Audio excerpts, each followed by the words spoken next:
Bismillahirrahmanirrahim. Banyak sekali para pengamat, para pakar dan para ahli yang memprediksi bahwa untuk Indonesia, khususnya Jakarta ya, kemungkinan akan sampai yang terjangkiti virus novel corona baru ini atau COVID-19 ini antara kisaran 500 sampai 800 ribu jumlahnya kalah. Itu baru Jakarta, belum yang lain-lainnya di berbagai provinsi yang berserakan di seluruh Indonesia ini. Demi Allah, memang Indonesia sangat belum siap dan mungkin tidak akan pernah siap dengan model kehidupan dan gaya pemerintahan yang ada sekarang ini. Jadi apa yang harus dilakukan? Ini termasuk karbon dan bala. Ini termasuk karbon dan bala, saudaraku. Karbon itu adalah petaka besar dan bencana. Bukan hanya saja nyawa yang melayang. Kalau nyawa melayang, kalau dia mukmin, insya Allah dia syahid, dosa-dosanya berguguran. Tetapi dampak daripada kejadian ini menuju kepada puncak itu luar biasa. Ekonomi terhenti, banyak orang berputus asa dalam menjalani hidup karena dia tidak bisa lagi mengais rezeki. Saya tidak dapat membayangkan betapa gaduhnya kehidupan ke depan dan betapa hebatnya keributan ke depan. Hanya pada Allah kita berserah diri dan bertawakal. Saudaraku yang kami muliakan, kemarin saya sudah sampaikan tentang ajaran-ajaran Rasulullah SAW untuk menangkal, untuk mengantisipasi agar kita tidak terkena dan agar kita tidak ditimpa oleh petaka tersebut. Saya akan menyampaikan apa yang harus kita lakukan ketika kita sudah positif terinfeksi oleh virus yang adalah makhluk Allah ini. Bila kemarin sudah kami sampaikan dari hadis Sahih Bukhari, hadis nomor 3474 tentang bahwa ini adalah rahmat bagi orang-orang beriman. Kita tidak boleh memandang ini adalah azab, tapi azab bagi orang-orang yang zalim. Azab ini bagi orang-orang yang ahli maksiat. Azab ini bagi orang-orang yang kafir, bagi musuh-musuh Allah Subhanahu wa taala, tapi ini rahmat bagi orang-orang yang beriman. Kenapa dia rahmat? Karena dia mengangkat dosa-dosa kita dan menghapuskannya. Karena dengan ini naik derajat kita. Dan dengan ini Allah akan ambil di antara kita sebagai syuhada. Maka ini adalah rahmat. InsyaAllah ya. Lalu perintah Rasulullah SAW untuk sebagai antisipasi pun sudah kita sampaikan dari hadis ini. Sekarang apabila kita kena bagaimana? Maka seperti yang saya katakan tadi, luar biasa, ini akan banyak sekali yang akan terkena. Dan tetap saja tentu kita berdoa pada Allah menurut para ahli di Indonesia, dan semoga saja benar, hendaknya kita bantu dengan doa ya, bahwa katanya akhir April ini mudah-mudahan akan sudah sampai di puncaknya dan menuju penurunan. Ya mudah-mudahan saja demikian. Tapi walaupun begitu, April ke Mei itu saja sudah megap-megap kita hidup karena ketidaksiapan kita. Kemarin kita saksikan bagaimana dokter-dokter kita sampai-sampai pakai baju pelindungnya itu adalah baju hujan plastik yang harganya cuma 10.000. Kemudian songkok di kepalanya pun hanya pakai plastik asoy, kresek gitu ya. Tragis betul persiapan kita. Ya mudah-mudahan ada solusi. Kami dengar juga dan kami ikuti berita bahwa sudah ada perlengkapan yang disiapkan oleh pemerintah kita. Ya alhamdulillah, tapi itu juga sangat-sangat kurang. Maka kesiapan kita baik itu tempat sampai kepada peralatan perlengkapan para dokter juga sangat minim ya. Sehingga dalam waktu yang hanya 3 minggu 8 orang dokter kita meninggal dunia dan perawat juga meninggal dunia. Mereka ada di garda terdepan tanpa perlengkapan dan tanpa senjata. Kalaupun didatangkan sangat tidak cukup. Tapi baiklah bagi para dokter, bagi para perawat, bagi para muslim, bagi para dai, bagi para petinggi dan pengurus-pengurus negara ini, saya sampaikan kepada Anda semua dan kita seluruh rakyat Indonesia bahwa hadis dari Sahih riwayat Imam Muslim seperti yang ditawarkan oleh Rasulullah SAW, bila kalian mengalami karbun atau bala'un min balaya dunia, bila petaka datang kepada kalian, ini syaratnya sudah terjadi ya, menimpa kita, kayak Indonesia ini menimpa Indonesia, sudah menimpa Indonesia, maka pemerintah dan para ulama wajib bahu-membahu mengingatkan dan menyampaikan kepada seluruh khalayak ramai. Pakai televisi-televisi yang ada, gunakan seluruh sarana berita yang ada, pakai media-media sosial yang ada, agar seluruh rakyat Indonesia, ya khususnya orang Islam tentunya, membaca doa yang disuruh Rasulullah kita baca, agar terangkat ini bala, agar kita dilepaskan oleh Allah dari bencana karbun ini, petaka yang besar ini. Apa dianya? Ala unabbiukum bisyai'in Maukah kalian aku berikan kabar gembira? Dan ini adalah kabar besar dengan satu amalan. Idza nazala bi rajulin minkum karbun aw bala'un min balayad dunya illa furija anhu. Qalu bala. Qala du'a'u dhinnun la ilaha illa anta subhanaka inni kuntu minadh dhalimin. Maka Nabi mengatakan, apabila salah seorang di antara kalian atau kalian semua ditimpa oleh karbun, petaka besar yang sangat mengerikan, au bala'un min balayid dunya, atau ditimpa oleh bala di antara bala-bala di kehidupan dunia ini, thumma da'a bihi, lalu dia membaca doa ini, dia berdoa setelah membaca zikir ini, ya, baca zikir ini, baca sepenat-penat baca, lalu berdoa kepada Allah Subhanahu wa taala. Thumma da'a bihi, dia berdoa kepada Allah dengan menggunakan zikir ini. Illa furija anhu, melainkan pasti Allah akan lepaskan mereka, Allah akan selamatkan mereka, Allah akan singkirkan dari mereka karbun tadi, petaka tadi, atau balaun min balayat dunia tadi. Maukah kalian aku ajarkan itu? Apa jawab para sahabat? Qalu bala. Mereka menjawab, mau ya Rasulullah. Maka Nabi mengatakan, bacalah doanya Dhunnun di dalam perut ikan. Selama Dhunnun ada dalam perut ikan, tidak ada makanan, tidak ada minuman, bahkan tidak ada udara, di kegelapan yang sempurna gelap, tidak bisa kemana-mana. Kalau ibarat kita ini karantina, ya, nggak bisa kemana-mana. Mau makan, dari mana dapatkan makanan? Minum ya oke lah, masih ada air keran yang mengalir, ya. Oksigen susah, nafas kita, paru-paru kita yang terkena penyakit ini untuk bisa bernafas.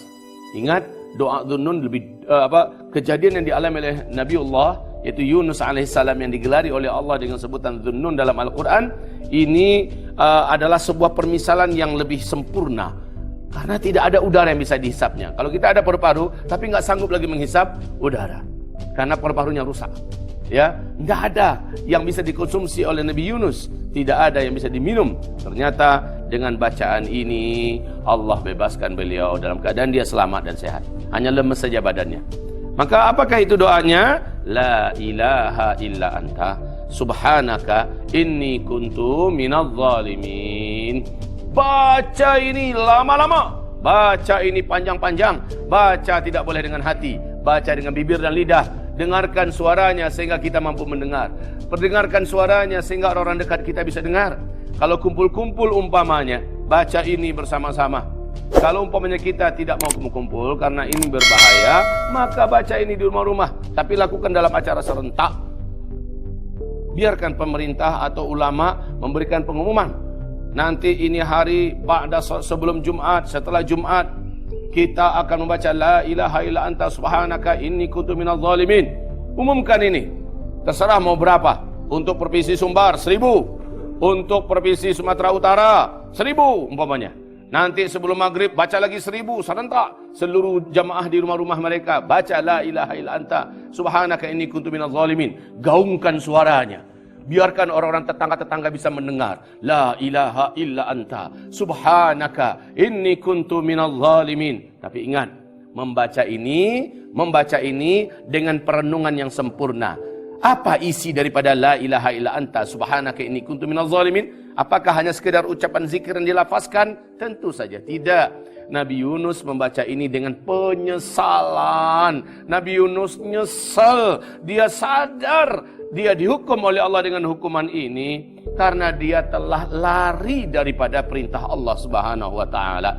Maka di ujungnya dia mengatakan inni kuntu minadh dhalimin. Inni sesungguhnya aku kuntu telah adalah diriku ini minadh dhalimin, di antara orang yang zalim. Diperintahkan Allah, dia tak sabar. Dilarang oleh Allah jangan pergi, dia tetap pergi. Zalim itu sudah. Ketika seseorang dengan sengaja lari daripada perintah Allah, tidak mematuhi perintahnya, tidak mengindahkan larangannya, maka ketika itu orang tersebut dikatakan zalim dan dia akan menerima hukuman. Ini dirasakan oleh Nabi Yunus. Kita ini dihukum.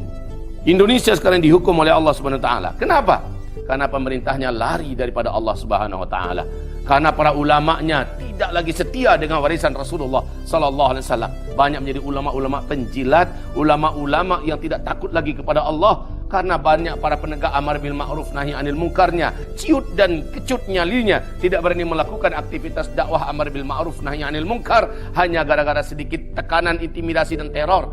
Karena kita orang-orang muslim dan muslimah sudah tidak berani mewujudkan Islam kafah karena takut dikatakan radikal, takut dikatakan teroris. Kita umat Islam sudah banyak yang menomorduakan solat, banyak yang menomorduakan perintah-perintah Allah, bahkan menomor 3, menomor 4-kan. Banyak maksiat yang sudah kita buat. LGBT sudah ditopang, didukung, ya. Pelaku-pelaku aliran-aliran sesat yang menyimpang juga telah diselamatkan dan dilindungi. Ini adalah maksiat. Syirik malah disebarluaskan. Ini adalah maksiat jika ini tidak dihentikan, jika ini tidak di stop. Dan jika doa tadi itu hanya sebatas doa, juga ini tak akan ada pengaruhnya. Tentu orang yang bersangkutan berdoa, berzikir dapat pahala, tapi pengaruhnya kalau mereka enggak nyesal, mereka tidak berjanji untuk merubah hidupnya setelah ini, Allah tak akan angkat. Coba bayangkan, Fir'aun saja mohon kepada Nabi Musa. Ketika negeri Mesir yang begitu perkasa, yang begitu kuat, tentaranya banyak, ya, hartanya sangat melimpah, kawasan kekuasaannya luas. Ternyata Fir'aun tak berdaya ketika negeri Mesir ditimpa oleh Allah dengan berbagai macam petaka, karbun, dan bala yang bertubi-tubi berlapis-lapis. Akhirnya apa kata Fir'aun kepada Musa? Wahai Musa, nyerah kami Musa, doakan kepada Tuhanmu. Sudah mulai Fir'aun mengakui bahwa Musa itu memang punya Rabb yang benar. Kami nyerah. Tak sanggup Fir'aun menghadapi petaka-petaka yang datang kepada Mesir. Lalu Fir'aun berkata, Musa, doakan pada Rabb-Mu agar kami dilepaskan dari semua bencana dan petaka ini. Kami janji setelah ini lepas dan bebas, kami akan menjadi orang-orang yang beriman. Ini, tapi ternyata doa Nabi Musa dikabulkan oleh Allah. Si Fir'aun balik dengan kejahatan lamanya, lalu Allah tenggelamkan dia dengan seluruh pasukannya. Nah, kalau negeri ini ingin diselamatkan oleh Allah, kembalilah kepada Allah. Kembalilah kepada Allah. Jalankanlah syariat Allah. Jalankanlah syariat Allah. Sudah kita coba berulang-ulang berkali-kali dan senantiasa beginilah hasil negara ini. Beginilah hasil hidup ini, ya. Di mana kita merasakan penipuan berlapis-lapis, ya, korupsi yang tidak bisa dielakkan di mana-mana dan sangat mengerikan jumlahnya. Penjahat-penjahat yang berkuasa, ya, yang menggunakan harta mereka dari luar negeri sana dan masuk ke Indonesia dan mencuri orang-orang yang memimpin di negeri kita ini. Ada oknum-oknum yang tergoda, akhirnya banyak maksiat-maksiat yang dibuka, akhirnya banyak dosa-dosa yang difasilitasi, dan banyak acara-acara dan program-program yang dibuat yang bisa merusak generasi ini gara-gara mereka-mereka yang penjilat dan pencipta-pencipta harta. Taubatlah kepada Allah. Inilah dia jalan kita. Kembalilah kepada Allah. Allah berfirman, "Zaharal fasad fil bar wal bahr bima kasabat aydin nas." Petaka yang terjadi ini adalah karena perbuatan dosa-dosa manusia, kata Allah Subhanahu wa taala. Liudhiqahum ba'dalladzi 'amilu. Allah ingin merasakan kepada mereka sebagian kecil daripada akibat perbuatan mereka itu. La'allahum yarji'un. Semoga yang masih tersisa hidup, yang menyaksikan kejadian bagaimana Allah mendatangkan bencana petaka tadi, la'allahum yarji'un, semoga mereka kembali menuju Allah lagi, taubat kepada Allah, kembali kepada syariat Allah Subhanahu wa taala. Mudah-mudahan bermanfaat apa yang kami sampaikan. Jadi kaum muslimin, para ulama dan pemerintah, kita harapkan video ini tolong viralkan kemana-mana, dan agar ini menjadi inspirasi bagi para ulama-ulama kita agar mengajak seluruh rakyat untuk bertobat kepada Allah SWT, khususnya pemerintah dan para ulama kita, dan membaca la ilaha illa anta subhanaka inni kuntu minadz zalimin. Apa kata Rasulullah? Digaransi oleh Rasulullah, illa furija anhu. Petaka dan bala ini Allah akan angkat, bencana dan musibah ini Allah akan singkirkan, dan kita akan dibebaskan oleh Allah Subhanahu wa taala. Tentu saja setelah itu kita tepati janji kita, ya, bahwa ini kuntu minadz zaliminnya dibuktikan. Kita taubat betul, setelah itu kita betul-betul kembali kepada Allah Subhanahu wa taala setelah itu, dan kita memuliakan, menghormati, meninggikan syariat Allah Subhanahu wa taala. Alhamdulillahi rabbil alamin.